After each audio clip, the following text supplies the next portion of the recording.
ಜನಾರ್ದನ್ ರೆಡ್ಡಿ ಶ್ರೀರಾಮುಲು ಅಷ್ಟೇ ಅಲ್ಲ, ರಾಜ್ಯದ ಪ್ರಮುಖರು ಕೂಡ ಚರ್ಚೆ ಮಾಡಿದಂಥ ಸಂದರ್ಭದಲ್ಲಿ ನಾವೆಲ್ಲರೂ ಕೂಡ ಪಾದಯಾತ್ರೆ ಮಾಡೋದು ಒಳ್ಳೇದು ಅನ್ನೋದು ಎಲ್ರದ್ದು ಅದೇ ಅಭಿಪ್ರಾಯ ಇದೆ. ಆದರೂ ಕೂಡ ವರಿಷ್ಠರ ಜೊತೆ ಚರ್ಚೆ ಮಾಡಿ ತೀರ್ಮಾನ ತೆಗೆದುಕೊಳ್ಬೇಕು. ನಾನು ಈಗಾಗಲೇ ನಮ್ಮ ಪಕ್ಷದ ಹಿರಿಯರಿಗೆ ವರಿಷ್ಠರಿಗೆ ದೆಹಲಿನ ಮಾತನಾಡಿದ್ದೇನೆ. ಇವತ್ತು ನಾಳೆ ಒಳಗೆ ಅದ್ರ ಬಗ್ಗೆ ಸಂದೇಶ ಮಾಹಿತಿ ಬರ್ತದೆ. ಆದರೆ 17ನೇ ತಾರೀಕು ಜನಾರ್ದನ್ ರೆಡ್ಡಿ ಅವರಾಗಲಿ, ಶ್ರೀರಾಮುಲು ಆಗಲಿ, ನಮ್ಮ ಪಕ್ಷದೆಲ್ಲ ಹಿರಿಯ ನಾಯಕರುಗಳು ಕೂಡ ಬರ್ತಾ ಇದ್ದಾರೆ. ರಾಜ್ಯ ಮಟ್ಟದ ಒಂದು ಹೋರಾಟ, ಯಾಕೆಂದರೆ ಈ ಕಾಂಗ್ರೆಸ್ ಸರ್ಕಾರದ ವಿರುದ್ಧ, ಈ ಕಾಂಗ್ರೆಸ್ ಸರ್ಕಾರದ ವೈಫಲ್ಯಗಳು, ಭ್ರಷ್ಟಾಚಾರ ಏನು ಇವತ್ತು ರಾಜ್ಯದಲ್ಲಿ ಒಂದು ರೀತಿಯ ಅರಾಜಕತೆ ಸೃಷ್ಟಿಯನ್ನು ಮಾಡ್ತಾ ಇದೆ ಕಾಂಗ್ರೆಸ್ ಸರ್ಕಾರ. ಇದೆಲ್ಲದರ ವಿರುದ್ಧ ಇವತ್ತು ರಾಜ್ಯದಲ್ಲಿ ರೈತರ ಸಮಸ್ಯೆ ಇದೆ, ಡ್ರಗ್ಸ್ ಸಮಸ್ಯೆ ಇದೆ. ಇವೆಲ್ಲ ವಿಚಾರಗಳನ್ನ ತೆಗೆದುಕೊಂಡು ರಾಜ್ಯದಲ್ಲಿ ವಿವಿಧ ಹಂತಗಳಲ್ಲಿ ಹೋರಾಟವನ್ನು ಮಾಡಬೇಕು ಅಂತೇಳಿ ಈಗಾಗಲೇ ಪಕ್ಷ ನಿರ್ಧಾರ ಮಾಡಿದೆ. ಹಾಗಾಗಿ ಮೊದಲ ಹಂತದಲ್ಲಿ ಈ ರಾಜ್ಯದಲ್ಲಿ ಕಾನೂನು ಸುವ್ಯವಸ್ಥೆ ಹದಗೆಟ್ಟಿರುವಂತಹ ಸಂದರ್ಭದಲ್ಲಿ ಬಳ್ಳಾರಿನಲ್ಲಿ ಬೃಹತ್ ಮಟ್ಟದ ಒಂದು ಹೋರಾಟವನ್ನು 17ನೇ ತಾರೀಕು ನಾವು ಹಮ್ಮಿಕೊಂಡಿದ್ದೇವೆ. ಗ್ರಾಮೀಣ ಭಾಗದಲ್ಲಿ ಇವತ್ತು ಒಂದು ಅಸೆಟ್ ಕ್ರಿಯೇಷನ್ ಆಗಬೇಕು, ಗ್ರಾಮೀಣ ಭಾಗದಲ್ಲಿ ಅಭಿವೃದ್ಧಿ ಆಗಬೇಕು.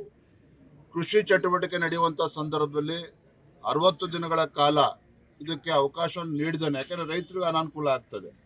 ಆ ಸಂದರ್ಭದಲ್ಲಿ ರೈತಾಪಿ ವರ್ಗಕ್ಕೆ ಅನುಕೂಲ ಆಗಬೇಕು ಅಂತೇಳಿ ಆ ಸಂದರ್ಭದಲ್ಲಿ ರಜೆಯನ್ನು ಕೊಟ್ಟಿದ್ದಾರೆ ವಿನಃ ಹಿಂದೆ ಯಾವ ಪದ್ಧತಿ ಇತ್ತು, ಗ್ರಾಮ ಪಂಚಾಯತಿ ಮಟ್ಟದಲ್ಲೇ ತೀರ್ಮಾನಗಳು ಆಗ್ತಾ ಇತ್ತು.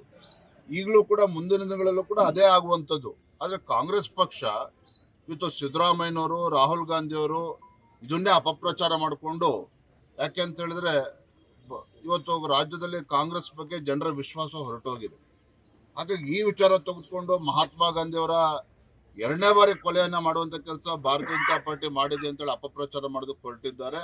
ಇದಕ್ಕೆ ಭಾರತೀಯ ಜನತಾ ಪಾರ್ಟಿ ರಾಜ್ಯದ ಎಲ್ಲ ತಾಲೂಕು ಕೇಂದ್ರಗಳಲ್ಲಿ ಮತ್ತು ಗ್ರಾಮೀಣ ಭಾಗದಲ್ಲೂ ಕೂಡ ಇದನ್ನ ಜಾಗೃತಿ ಮೂಡಿಸುವಂತ ಕೆಲಸ ನಾವು ಮಾಡ್ತೇವೆ ಬರುವಂತ ದಿನಗಳಲ್ಲಿ. ಕಾಂಗ್ರೆಸ್ ಗೊಂದಲದ ಕೂಡ ಇದೆ. ರಾಹುಲ್ ಗಾಂಧಿ ಅವರು ಸಿಎಂ ಮತ್ತು ಡಿಸಿಎಂ ಪ್ರತ್ಯೇಕ ಹೆಲಿಪ್ಯಾಡ್ ನಲ್ಲಿ ಮಾತಾಡ್ತಿದ್ದಾರೆ.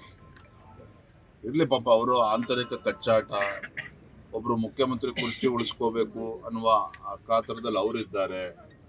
ನನ್ನ ತಾಳ್ಮೆನ ಕೆಣಕ್ಬೇಡಿ, ನಾನು ಮುಖ್ಯಮಂತ್ರಿ ಆಗಬೇಕು ಅಂತ ಉಳಿದವರು ರೆಡಿ ಆಗಿದ್ದಾರೆ. ಇದರ ನಡುವೆ ರಾಜ್ಯದ ಜನ ಹೊತ್ತು ಅನುಭವಿಸ್ತಾ ಇದ್ದಾರೆ.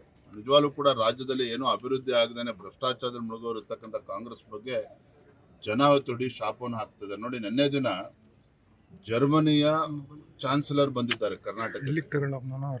ಜರ್ಮನಿ ಅಂತ ಹೇಳಿದ್ರೆ ಅದು ಕೂಡ ಒಂದು ಆರ್ಥಿಕ ಶಕ್ತಿ, ತಂತ್ರಜ್ಞಾನಕ್ಕೆ ಹೊತ್ತು ಮ್ಯಾನುಫ್ಯಾಕ್ಚರಿಂಗ್ ಹಬ್ ಆಗಿರುವಂಥದ್ದು ಆ ದೇಶ. ಅಂತ ಒಂದು ದೇಶದ ಚಾನ್ಸಲರ್ ಹೊತ್ತು ಕರ್ನಾಟಕಕ್ಕೆ ಬಂದರೆ ಇವರು ಮುಖ್ಯಮಂತ್ರಿ ಕುರ್ಚಿ ಉಳಿಸ್ಕೊಳಕ್ ಒಬ್ರು ಹೋಗಿದ್ದಾರೆ, ಮುಖ್ಯಮಂತ್ರಿ ಕುರ್ಚಿ ಕಸ್ಕೊಳಕ್ ಇಬ್ರು ಹೋಗಿ ರಾಹುಲ್ ಗಾಂಧಿ ಜೊತೆ ನಿಂತ್ಕೊಂಡ್ರೆ ರಾಜ್ಯದ ಪರಿಸ್ಥಿತಿ ಏನಾಗಬೇಕು? ಇದೆಲ್ಲವನ್ನು ಕೂಡ ರಾಜ್ಯದ ಜನ ಗಮನಿಸ್ತಾ ಇದ್ದಾರೆ. ಬರುವಂತ ದಿನಗಳಲ್ಲಿ ಉತ್ತರ ನೀಡ್ತಾರೆ. ಧನ್ಯವಾದ. ಎಲ್ಲ ವರಿಷ್ಠರು ತೀರ್ಮಾನ ತೆಗೆದುಕೊಳ್ತಾರೆ. ಥ್ಯಾಂಕ್ ಯು, ಧನ್ಯವಾದ. ಸರ್, ಇದೊಂದು ವಿ ರಾಮ್ಜಿ ಇದು ಚರ್ಚೆ ಆಗ್ತಿದೆ ಸರ್. ಅದರ ವಿರುದ್ಧ ಇಡೀ ನಮ್ಮ ರಾಜ್ಯಾದ್ಯಂತ ಹೋರಾಟ ಮಾಡ್ತೀವಿ ಅಂತ ಹೇಳಿ ಪ್ರಧಾನಮಂತ್ರಿ ನರೇಂದ್ರ ಮೋದಿಜಿಯವರು ಒಂದು ಒಳ್ಳೆ ಉದ್ದೇಶವನ್ನು ಇಟ್ಕೊಂಡು ಮನ್ರೇಗಾ, ವಿಕಸಿತ ಭಾರತ ರಾಮ್ಜಿ ಅಂತೇಳಿ ಕೇವಲ ಹೆಸರು ಬದಲಾವಣೆ ಅಷ್ಟೇ ಅಲ್ಲ, ಮಹಾತ್ಮ ಗಾಂಧೀಜಿಯವರ ಕನಸನ್ನ ನನಸು ಮಾಡುವ ನಿಟ್ಟಿನಲ್ಲಿ.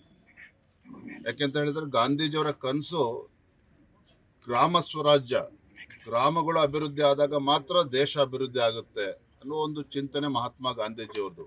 ಪ್ರಧಾನಮಂತ್ರಿ ನರೇಂದ್ರ ಮೋದಿಜಿಯವರು ಸಹ ಏನು ಕಳೆದ ಹಲವಾರು ವರ್ಷಗಳಿಂದ 2006ರಲ್ಲಿ ಇವತ್ತೇನು ಮನ್ರೇಗಾ ಅಂತೇಳಿ ಪ್ರಾರಂಭ ಆದಂಥ ಈ ಒಂದು ಯೋಜನೆ, ಹಗರಣಗಳು, ಭ್ರಷ್ಟಾಚಾರ, ಆ ಬಡವರಿಗೆ ಹಣ ತಲುಪದೇ ಇರುವಂಥದ್ದು, ಹಳ್ಳಿಗಳಲ್ಲಿ ಗ್ರಾಮೀಣ ಭಾಗದಲ್ಲಿ ಅಭಿವೃದ್ಧಿ